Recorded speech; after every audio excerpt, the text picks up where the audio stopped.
Өдрийн мэнд төргийн үзэгчдээ асуултын нэвтрүүлгийн ээлж дугаар эхлэж байна.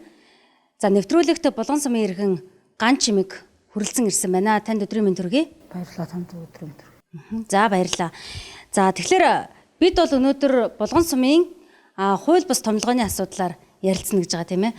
Тэгэхээр та юуны өмнө эхлээд өөрийгөө танилцуулаад Булган суманд ямар одоо хууль бус томилгоо явагдаж байгаа юуны тухай ярих гэж байгаа талаар эхлээд товчхон мэдээлэл өгөхгүй юу? За. Би Булган сумын иргэн Ган чимэг гэж хүн байна. Уугуул иргэн. Тэгээ Булган сумда одоо төрж өссөн. Одоо Булган сумда амьдарч байна. Тэгээ Булган сумд одоо яг л төрийн албанд ажиллаагүй. Хоёроо ажиллаж байгаа. Би нөгөө энэ миний ярих гэдэг энэ хууль бус томилгоо бол маш олон жил үргэлжилж байгаа гэдэлтэй. Тий. Тэгээ энэ хууль бус томилгоог өмнө нь ч олон газар хандж байсан. Тэгээд өнөөдөр ямар ч байсан нэг олон нийтэд энэ байдлыг хүргэе гэж зориулж байгаа гэж гарч ирж байгаамаа. Одоо бол нутагтаа амьдарч чинь тэгээд яг иймэрхүү тал дээр бол орон нутагтаа бас дуу хоолой болоод шөмжлөлтөд хандаад явдаг хүний нэг юм. За ямар одоо хууль бус томилгоонд хийсэд яг тухайн одоо хууль бус томилгоог хийсэн гэж үзэж байгаа дарга нартай холбоотой баримт нотлогоо бий юу? За. Баримт байлгүй яах вэ? Одоо баримтад үндэслэх гэж ярих гэж ирчээд байна л да. Тэгээ одоо яагаад тэгэхээр энэ өнгөрсөн биш одоо яг миний ярьж байгаа хүмүүс яг ажил албан дээр байж байгаа. Тий. Бүр эхнээс нь ихлэ ярьж байгаа тий. 2008-аас 12 оны үед засаг дараа ган төгс гэж байсан. Чулуунбаатарын ган төгс гэдэг. Тэрийг засаг дараа ган төгсийг ажиллаж байгаа үед эхнэр Алтан сууд гэдэг. Одоо 11 дугаар сургуулийн захирал. Булган сумд тэр үед захирал хийжсэн тийм. Тэгээд ер нь яаж хуулийн дээр шигсэн сумдын засаг дарга бол төсвийн ерөнхийлөн захирагч. Сургуулийн захирал болохоор шууд захирагч гэж явдаг. Сумд ирж байгаа төсвийг бол одоо бие биенээсээ хаад байх нь шүү дээ. Ер нь бол. Тэрийг бол бас тухайн үед бол зөвхөн шөмжлөлтөд хандаал байдаг гэсэн. Тэгээд одоо ган төгс 12 онд засаг дарга болоод улс төрийн сонгуульд ажилтдаг учраас болоод тэгээ эхнэр нь сургуулийн захирлаа хийж яваад тэгээ сүүлд нэг санхүү албаны дарга маань юу яасан биш Алтан сувд юу аймаг руу шилжээд 11 дугаар сургуулийн захирлаар ирнэ үү те. Тэнгүүд дараагийн захирлыг сонгоход одоо төр орлон гүйцэтгэгч тавина шүү дээ тийм ээ. Тэгэхээр төр орлон гүйцэтгэгчээ тавихдаа одоо отгон гэрэлгээд Сүхбаатарын отгон гэрэл гэдэг эмэгтэй багшийг захирлаар тавьсан. Тэр нь ямар учиртай ингээд яагаад би энд ингээд захирлаар тавьсан ингээд шөмжлөлтөд хандаад байгаа юм бэ гэхээр Алтан сувд отгон гэрэл хоёр чинь нэг айлын бэрүүд байхгүй юу? Нэг айлын бэрүүд. Одоо тэгээд за нэг айлын бэрүүд ажиллаж болно шүү дээ гэж хүмүүс тэгж ярих бах тийм үү? Тэгэхээр ийм учиртай. Одоо төр орлон гүйцэтгэгч тавихад чинь юуны дүрм журам энэ гэж байна шүү дээ тийм ээ? Одоо дараагийнхаа хүн шилжүүлнэ энэ тийм. Тэгээ менежер байна, зай харганы нэглэгээд маш олон шатлалтай сургуульд бол байдаг. Тэгээд отгон гэрэл бага ангийн багш байхад дээш нь татаад гаргаад ирсэн байхгүй юу? За тэгээд захирал болоод байж хахад нь өмнөх нөгөө их нөхөртөөгөө хоёулаа ажиллаж байгаа нэг факт те тэр дуусаад дараагийн үргэлжилсэн факт нь юу юм гэхээр отгон гэрлээ захирал болоод байж хахад манай Булган сумын санхүү албаны дарга тэтгэвртэй гарсан. Тэгээд санхүү албаны дарга тэтгэвртэй гараад одоо өөр хүн орлоо шүү дээ, ажилд нь орно шүү дээ. Тэгэхдээ хэнийг ахаад нэг отгон гэрэл гэж хоёр отгон гэрэл шүү. Ахаад нэг отгон санхүүгийн албаны отгон гэрэл гээд хүн орсон. Тэр отгон гэрэл нь болгоод бас яг Алтан сувд отгон гэрэл хоёртой нэг айлын ингээ 3 бэр байхгүй юу. Тэгэхээр энэ яагаад би ингээ шөмжлөлтөд хандаад байна гэхээр угаасаа авилгын тухай хууль, ашиг сонирхлын тухай хууль мөрөлн дээр чинь бүгд хамаарал бүхий эдгээд угаасаа хуулийн дээр бүр заасан байдаг. Хууль чинь ер нь амьдралаас л урган гардаг тийм үү. Тэг яагаад хууль дээр ингэ заагаад тавьж байна гэхээр боломжгүй ингэж одоо хамаарал бүхий этгээдүүд хамт ажиллаж болохгүй маа. Ялангуяа дандаа ийм төсвийн мөнгөн дээр хамт ажиллаж болохгүй маа гэсэн одоо амьдрал дээрээс урган гарч ийм хууль гарч таарна шүү дээ тийм ээ. Тэнгүүд одоо нөгөө хоёр дахь төр Сүхбаатарын отгон гэрлийн захирал байгаад Булган сумын санхүү албаны дарга нь одоо нөгөө дараагийнх нь нэг бэрн Ган төмрийн отгон гэрэл гэдэг нь тэр хоёр болохоор 17 оноос хойш одоо болтол ажиллаж байгаа. Тэгэхээр орон нутагт ирж байгаа төсвийг одоо сургуулийн захирлаас шууд захирч учраас төшөө өөрөө шууд захиран зарцуулна тийм үү. санхүү албаны дарга нь өөрөө хяналтаа тавиад явдаг хүн байхгүй юу. Тэгэхээр санхүү энэ хоёр яалтч бүр ашиг сонирхол үнэхээр зөрчилтэй байгаа зү. Тэгээ энийг би ухаас аюул шөмжлөлтэй хандаа нэлийн хэлдэг байсан л та. Тэгээ энийг хэлж чад юуны 17 онд би одоо дэлгэр байдаг та Доронтын хүмүүс сайн тань сэтгүүлч нэг 16-аас 20 онд аймгийн иргэдийн төлөөлөгчдийн хорны төлөөлөгч өргөдлийн байнгын хорны дарга байсан. Тэгээ би нэлээд бас буруу зүйлээр шөмжлөлтэй хандаж явдаг хүн байна даа гэж бодоод яг энэ асуудлыг 17 онд би дэлгэрт тавьсан байхгүй юу. Дэлгэрч байх үү өргөдлийн байнгын хоронд. Тэгээ тэрийг шийднэ гэд авсан. Тэгээ тухайн үед бол өөрөө их нэлээд шөмжлөлтэй хандаа зүг байна. Ингээ хууль бус байна гэнтэргээ явж исэн. Тэгээ би 17 онд яг амьдралын ихээр гадаад руу гарсан. Тэгэд явсны дараа хариу гарааг багт би явцал та. Тэгээ явсан хойно тэгээд яг л энэ хэвээрээ шийдэгдсэн байсан. Тэгээ би эндээс дэлгэрүүлээ асуусан. Яагаад энэ асуудал ингээ шийдэгдчихвэ гэж асуусан чинь угаасаа мэдгүй эрх бүхий албан тушаалтнуудад нь би энэ хүсэлтийг хүргүүлсэн гарч иж байгаа хариу нэнэ л гэсэн. Тэгээ би дэлгэрч за үнэхээр тэгж гарсал бол одоо тэгээд би одоо яах тэр холоос. Гол нь яг ямар хариу гарсан юм? Энэ бол хууль бос биш байна гэж гарсан юм уу? Тийм л дээ одоо бол ингээ ажиллаж өргөжлөөд ажиллаж байгаа учраас одоо миний тавьсан асуудлыг бол хууль бос биш юм аа л гэж тавьсан болоод өнөөдөр энд байж байгаа шүү дээ тийм ээ. Тэгээд тухайн үед энэ дэлгэрийн энэ юун дээрээ тавьж ирсэн байгаа шин 17 оны 9 сарын 29 гэдэг Булган сумын боловсролын салбарын удирдлагуудын томилгоотой холбоотой өргөдөл гомдлын дагуу газар дээр нь 2 удаа ажиллаад аудитын шалгалт оруулан зөрчлийг газар дээр нь танилцуулж байлаа. Албан тушаалын маргаантай зүйл нөгөө талд тааламжтай хүлээн авдаггүй. Ер нь бол тун хэцүүлтэй бид холбогдох газар руу шилжүүлэн хяналт шалгалт оруулна хуулийн дагуу ингэж л ажилдаг гэд өөрсдөө ажлыг давхар сурталсан юм байгаа байхгүй юу. Тэгэхээр өнөөдөр миний тэгж хүссэн шиг хариу гараагүй. Миний хүсэлч биш. Хамгийн гол нь хуулийн дагуу гэсэн үг байхгүй юу. Тэгээ ингээд хандаж ирсэн юм аа. Тэгээд одоо нөгөө хүмүүс яг л одоо байранд л ажиллаж л байна. Тэгээ одоо ямар усуудын шалгаад юу болсон юм бүүмэд. Ганцхан би өөрөө бас хууль буруу ойлгоод яваад байгаа юм биш л те. Он чинь юун дээр байна? Би энд зориуд хүмүүст бэлдээд гаргалаад ирсэн. Хамаарал бүхий этгээд гээд одоо энэ хараа. Ашиг сонирхлын зөрчлийн тухай хуулийн заалт шүү.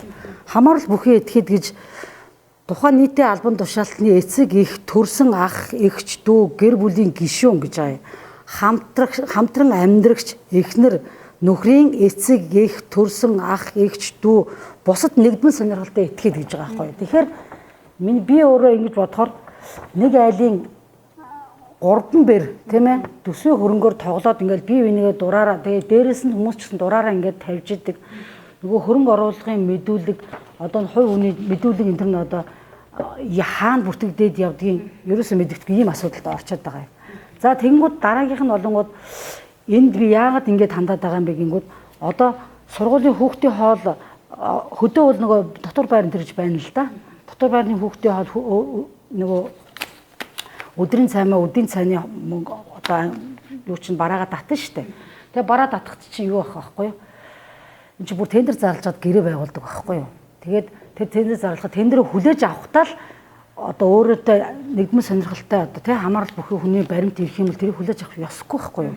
Тэгэнгүүт одоо болтол одоо тэр 8-9 оноос л ярьж индөө би бол хүн хүртгээгүй ягаад ийм олон хүний ингээд нэр дурдаад ярьж ирэхээр баримттай учраас.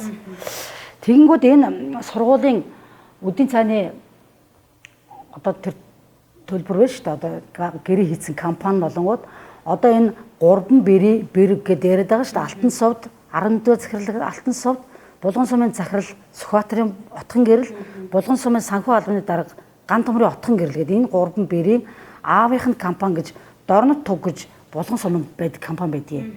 Худалдаа үйлчлэгээ эрхэлдэг, янз бүрийн үйл ажиллагаа эрхэлдэг. Гэхдээ тэднийхээ тэр одоо тэр аавынхаа компаниас сургуулийн тэр одоо үдийн цайны материалыг одоо авдаг байхгүй юу? Бахын тэр бүгд бинээлүүд яг тэр дэлгэрт хүсэлт гомдол гаргаж явах үед ч тийм л байсан. Одоо ч тийм л байгаа. Тэгээд энэ баримт нь би зүгээр цөөн багаас нь авчирсан. Энэ болохоор одоо бүр ингээд орсон данстайгаа тодруулаад харуулчихнэс те. Одоо энэ сургуулийн юу аахгүй нараад Дорнот Туг компани гэдэл Одоо ингээ мөнгө шилжсэн байгаа. Шилжүүлсэн дүн энэ байна. Энэ болохоор Булган сум ерөнхий боловсролын сургуулийн махны үн гээл. Одоо ингээ гэж ганцхан мах биш. Одоо бусад бүх ингээд тэр сургуульд хэрэгтэй ямар бараа байна. Худалдаа авах ажиллагаагаа одоо хадам аавынхаа компанид ийн. Тэгэнгүүт та одоо бүр сайн ойлго. Сургуулийн захирал хадам аавынхаа компанид гэрээ хийгээд бараагаад татна тийм үү? Санхүү албаны дарга сумын ерөнхий төсөв бүх юм хянан шүү дээ. Тэгэхээр энэ дунд хяналт байна гэхэл хэцүү байгаа зү. Миний яриад байгаа нөгөө хуульчийн амьдралаас урган гардаг юм а гэдэг байгаа учир нь энэ аахгүй юу? Ямар ч хянах боломжгүй юм. За иймэрхүү байдалтай одоо болтол ажиллаж байгаа. Тий, одоо болтол ажиллаж байна. Би одоо яг одоо ажиллаж байгаа болохоор Булган сум жижигхэн дорн ихэнх хүмүүс бас мэддэг байх гэж бодоод би юу яасангүй. Санхүү албаны дарга отхон гэрэл бол одоо ажиллаж байна. Булган сумын сургуулийн захирал отхон гэрэл одоо ажиллаж байгаа. 11-р сарын захирал Алтан сувд нь бол гэр бүл наашаа шилжээд юу руу ирсэн байгаа. Алтан сувдын өхөр нь бол анх Булган сумын засаг дарга байсан шүү дээ. Сүүлд мэрэгжлийн хяналтын газрын орлогч дарга байж байгаа. Одоо ажил өгсөн баг. За тэгэхээр сая таны яриан дээрээс нэмэлтээр нэг зүйл асууя. Юу гэхээр аймгийн иргэдийн төлөөлөгчдийн орлын өргөдөл бодлогын гомдлын хороонд та бол 2017 онд өргөдлөө гаргаж ирсэн юм байна шүү дээ. За энээс өөр одоо хууль хүчний байгууллагад авилгатай тэнцэх газар ч юм уу тийм ээ эсвэл төрийн албаны зөвлөлч гэдэг юм уу өөр бусад хуулийн байгууллагад хандж ирсэн зүйл байгаа юу? Би ер нь бол нэг гадаад гарчлаа гэд яг энэ байдлаар зогсоож байгаагүй л дээ. Булган сумын янз бүрийн асуудал ер нь шүүмжлэлтэй хандж идэг байнгын групптэй тэгээд дотор. Тэгвэл би юу яжсэн юм? Яг энэ асуудлаар одоо хин төрийн албаны зөвлөлийн нэг салбар нь гэж нэгдсэн гэсэн. Хуучин бол тэр өөр хүн хариуцт хамт давхар яад байсан шүү. Одоо бол нандин эрдэнэ гэж эмэгтэй байгаа. Одоо л ажилласаа гарчааг бол намайг холбогдож явах үед ноднон байсан. Тэр эмэгтэйрээ би уцаар холбогдсон Солонгосоос. Тэгээ уцаар холбогдоод ийм асуудал байна. Тэгээ танд энэ хүсэлтэд хургуулмаар байна. Тэгээд мэлтчихүү гэж би асуусан л да. Тэгээд миний хувьд болохоор яг ийм асуудлыг бол заавал нэг үнэхээр баримттай нотлохотой гараад ирж байгаа асуудлыг бол яг мэлдэд аваад хүлээж авч болно шүү дээ тийм. Угаасаа ингээд төрийн албанд асуудал үүсчихэд тах чинь тийм үстэй. Тэгээ тэр эмэгтэй бол яг ахгүй гэж хэлээгүй. Зүгээр та манай Улаанбаатар хотын төв зөвлөлд хөргүүлээ гэж надад хэлсэн. Тэгээ би төв зөвлөлд хөргүүлэхээр одоо тэгэл бас нэг хүн гуугаал аваачаад өгөл гээл тэгэж штэ. Тэгээд нэг жоохон тэрэндээ жахаад өгөөгүй. Тэр хүнд бол би хандсан. Тэр хүн бол авъя гээгүй зүгээр авахгүй гээгүй. Төв зөвлөлд хандсан тийм байгаа. Өөр болохоор одоо хин дэлгэрт хандсан. Тэгээ өөр олон газар хандаагүй. Шүүх мөнх энэ төр чинь бол аюу хэцүү байдаг шүү дээ. Тэгээд жоохон халгаад идэг. Тэгээ олон нийтэд мэдээлэх гэдэг нэг сууж байгаа байхгүй. Тий. Гол асуудал бол хамаарал бүхий этгээдүүд төсвийн мөнгийг захиран зарцуулж байгаа тийм ээ. Тэгэхээр энэ одоо хамаарал бүхий этгээдүүдийг шалгаж өгөөч л гэдэг хүсэлт төр нь байна уу? Аль эсвэл энэ бол бүр хууль зөрчөөд байна гэж та үзэж байна уу? Одоо илт хууль зөрчсөн юм байгаа байхгүй. Одоо ямар ч хүн одоо хууль мэддэг төрийн албанд ажиллаж байгаа хүмүүс зөвөр сонсоод л боломжгүй гэж дуурах гэж бодож байна. Угаасаа хуулийн дээр бүр бичсэн байж байна. Тэгээ маш олон хууль зөрчиж байгаа байхгүй юм чинь. Тэгээ дээрээс нь одоо адгийн наацхан эдгээр чинь бүгд төрийн албан хаагч нар тийм үү? Төрийн албаны захиргааны албан хаагч нар. Эдгээр тэг чинь одоо төрийн албан хаагчийн ёс зүй гэл одоо эхлэн штэ. Төрийн албан хаагчийн ёс зүй. Ялангуяа бүр Булган сумын тамгын газрын дарга бол одоо энэ санхүү албанд чинь тамгын газрынхаа дор байдаг байхгүй юу? Тэгээд санхүү албаны дарга томилоход энэ хүнтэй хамаарал бүхий хэн байгаа вэ гэж тэрийг нэгтлэн тийм үү? Тэг чинь одоо тамгын газрын дарга гэдэг чинь яг энэ төрийн албанд болоод нэг номер хүн шүү дээ. Тэгэхэд энэ хүн бол энийг шийдэд зохицуулахын оронд ингээ хууль зөрчил давхар ингээд эвсэд явж байгаа байхгүй юу? Бүр эвлэрээд яваад байгаа байхгүй юу? Булган сумын засаг дарга намын газрын даргын тухай ярьж байна уу? Хин гэж хүн байдаг вэ? Мөнгөн чим гэж хүн байдаг. Засаг намын газрын дарга мөнгөн чим гэж хүн бол ер нь энэ ийм хууль бус асуудал маш их гарна. Би одоо ч гэсэн ахаад нэг хууль бус томилгоо ярих гэдэг юм л та.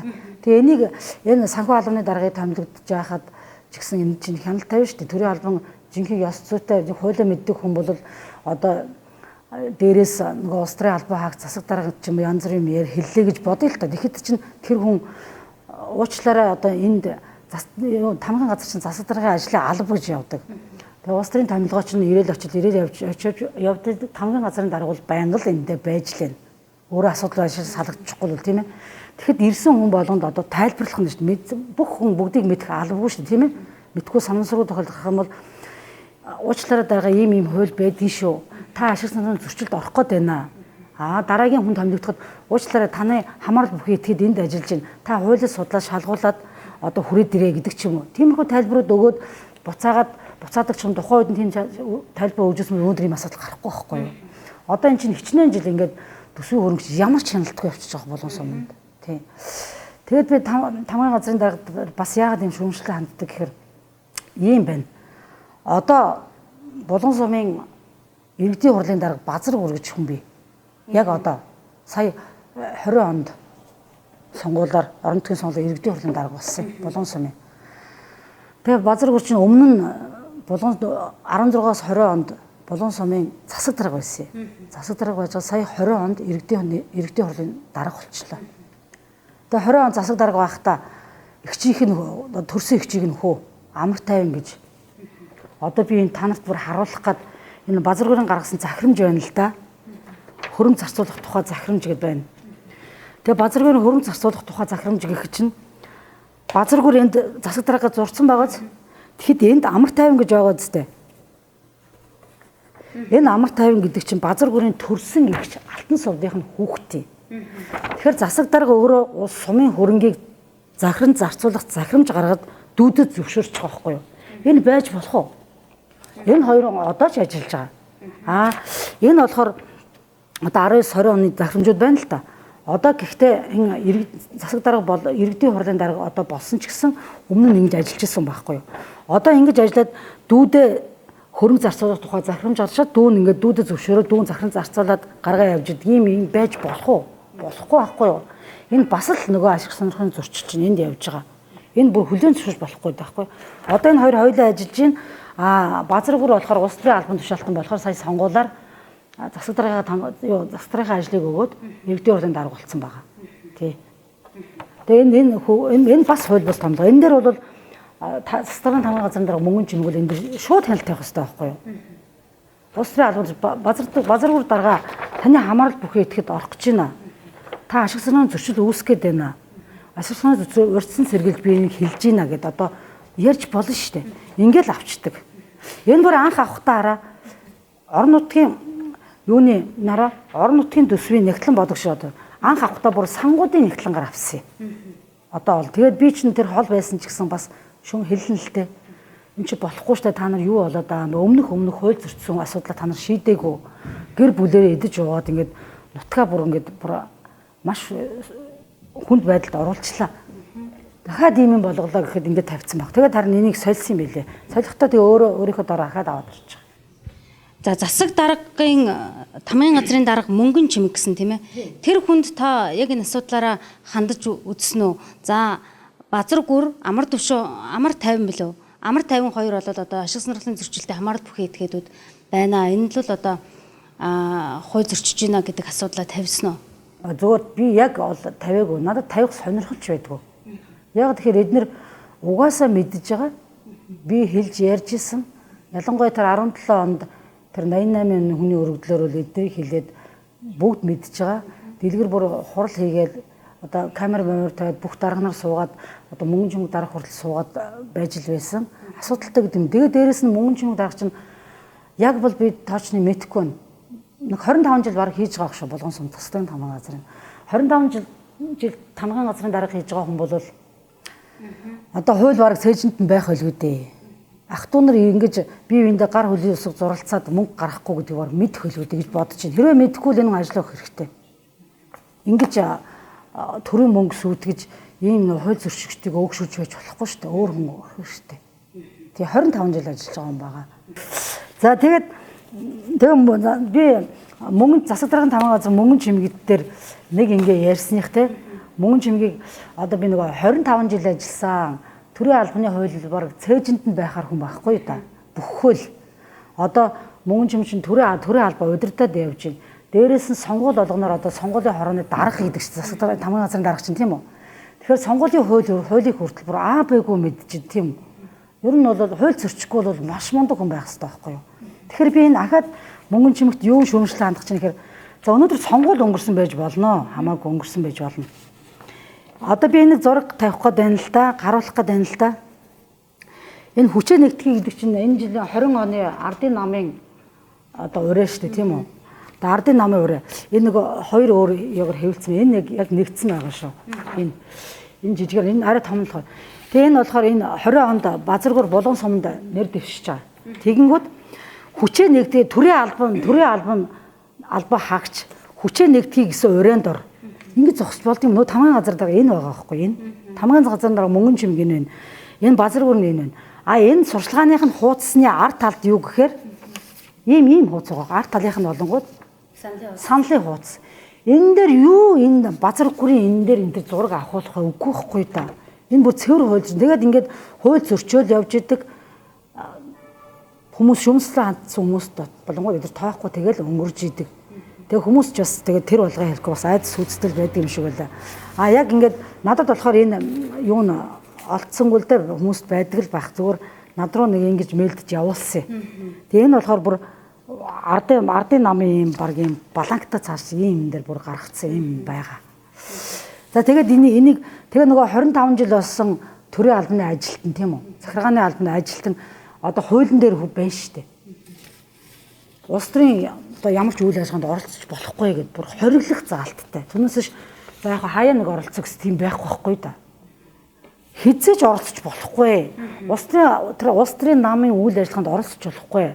Тэр сонгуулийн асуудалд оролцож болохгүй гэж яхад энд ингээд засаг дарагтайгаа хоёулаа хүчээ нэгдэхийгээд энэ дор зураг тавьчаад арт тал дээр саналын хуудас гээд айлаар тараагаад явж болох уу?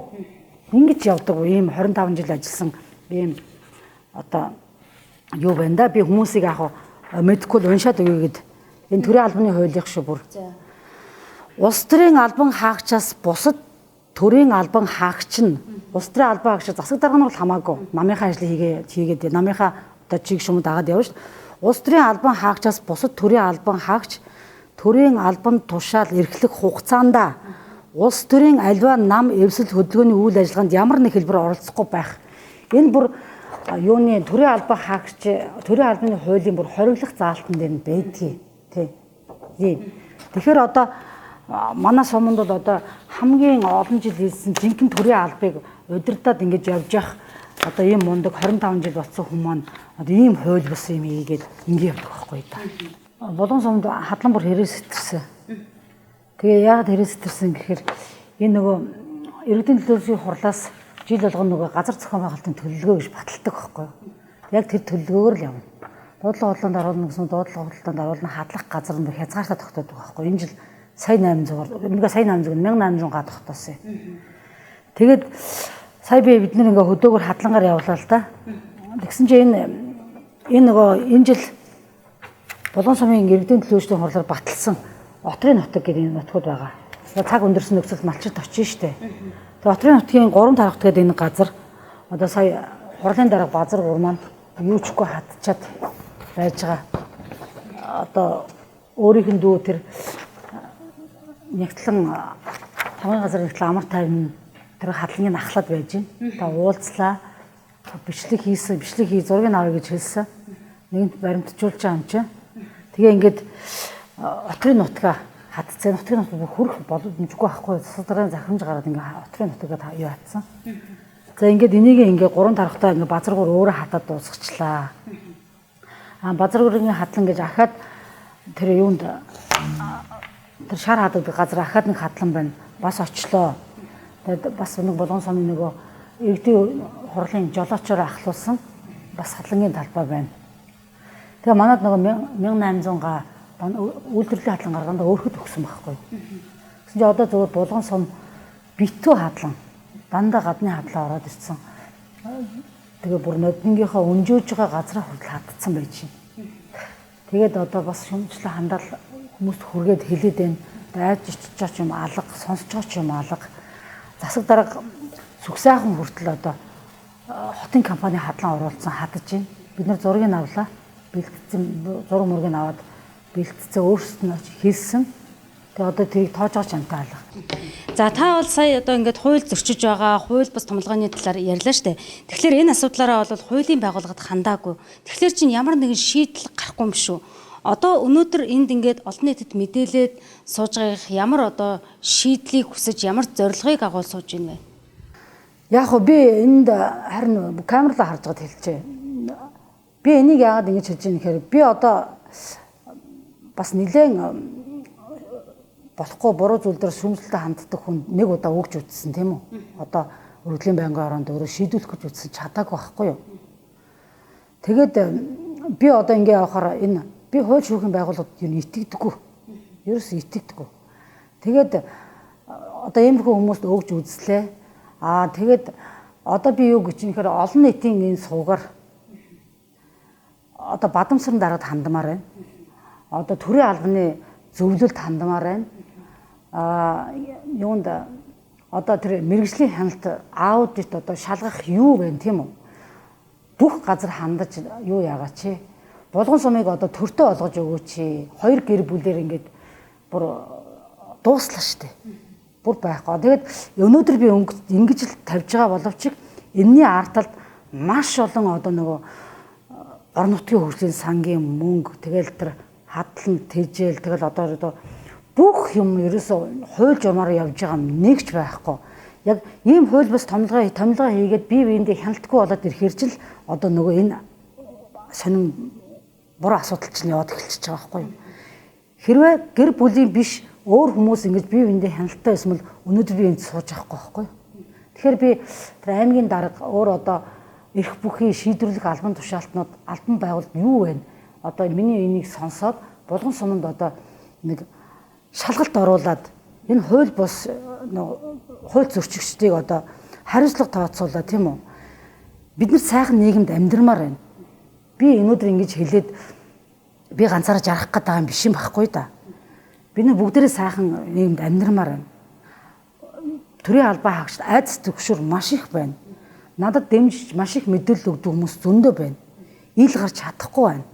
Бид нар чи ингээд бөөгнөрө бугшсан нэг зээл авъя гэхэд л эднэрийг муусал бол олдохгүй.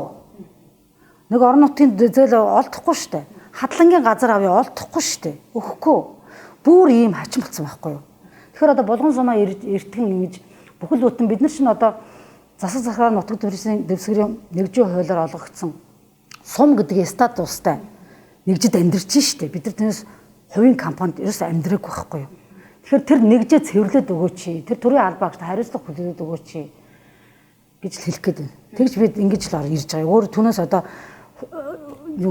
шүүхэд хандж байгаа юм шиг одоо явах боломжгүй болчиход байна л да. Миний одоо хамгийн сүүлийн гарцлал энэ. Таныг бол одоо ардчилсан намын харьяалтай хүн учраас улс төрийн зорилго байна уу да гэх бас хардлага байна л да. Би ардчилсан намын хүн биш.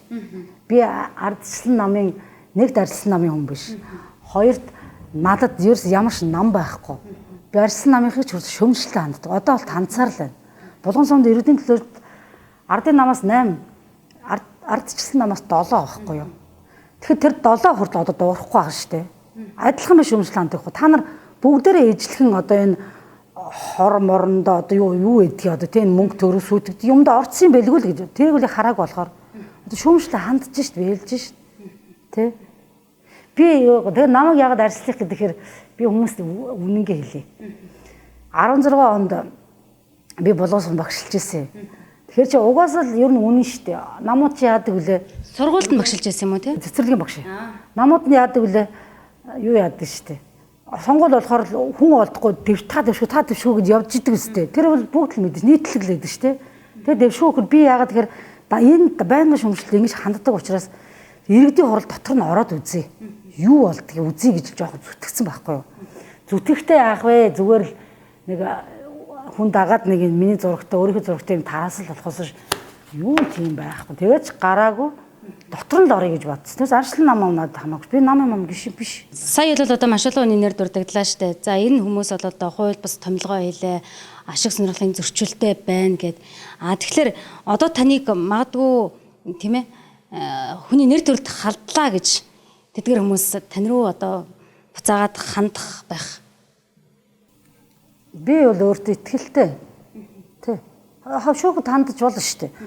Бүхэл эрх нь нээлттэй шүү дээ. Өгж болно. Гэхдээ би өөрийгөө хамгаалж зогсох надад бүрэн баримт байна.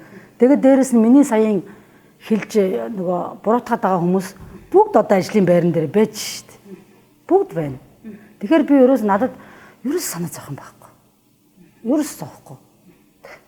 Зүгээр харин би нэг юм хэлчихв. Энд аваад ирцээ. Энэ юу нэг ийм баримт байгаа юм мэдээ. Сум хөгжүүлэх сангийн юу гэд. Одоо намайг ингэхээр юу аана л та. Би сая 20 оны өмнө сонгуулийн өмнө яг энэ бүх юмыг дэлгээд өшөөс зөндөө баримтууд дэлгээд одоо дунд сумдаа групптэй тэндээ ингээ хүмүүст хандж байгаа байхгүй юу? Одоо гадаадаас хандж байгаа штэ. Яагаад хандж ийм гэхээр би аль нэг хүнийг огт дэмжээгөө. Зүгээр л одоо ийм хүмүүс байсаар байтал одоо ойлгож ухаарах цаг болоогүй юм. Одоо эднийг гаргаж хэрэггүй. Нутаг орноо цэвэрлэе гэж хэлсэн. Тэгсэн чинь зөөрүүлээд эдэр чи их актер юм билээ. Намайг бид нар чинь гэрээ ихээс 8 улаа. Яг болгон сумдаа төрж өсцгөөс одоо ер нь болгондаа л байж энэ яваад амьдралынхаа дэвшлүүлж явж мод ирээд сурч бод ирээд одоо ер нь нутагтаа л амьдарцгааж байна. Тэгэд энд одоо манай дуу Ган Зэрэг гэж хүн байдгийг. Дайрагчаа гэдэг хүн байдгийг.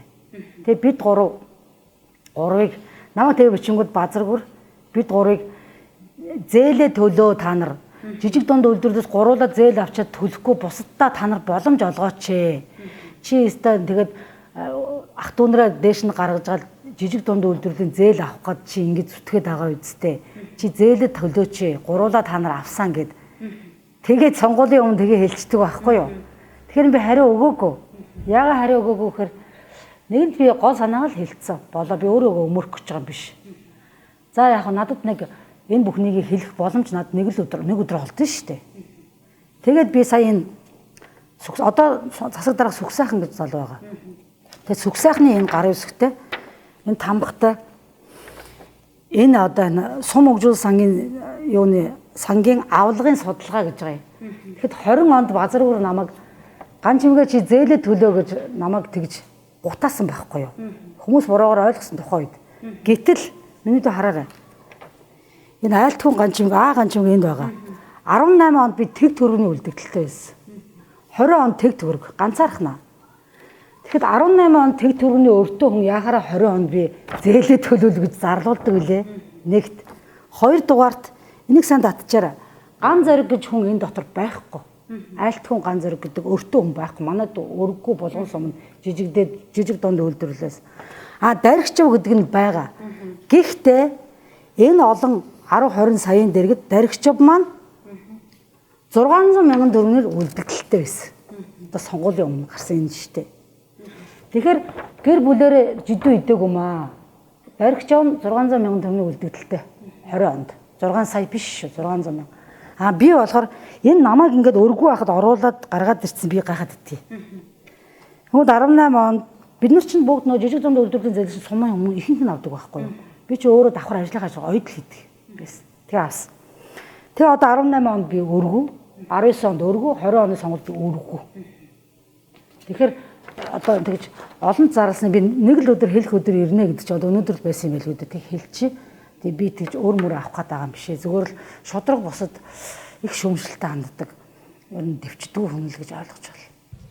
За баярлалаа. Ингээ бидний ярилцлагыг энэ түрээд өндөрлөж байгаа. Нэвтрүүлгийн төсөлд магадгүй танд бас хэлхийг хүссэн, хэлж амжаагүй байвал тийм ээ хэлэх үү? Тэгээ.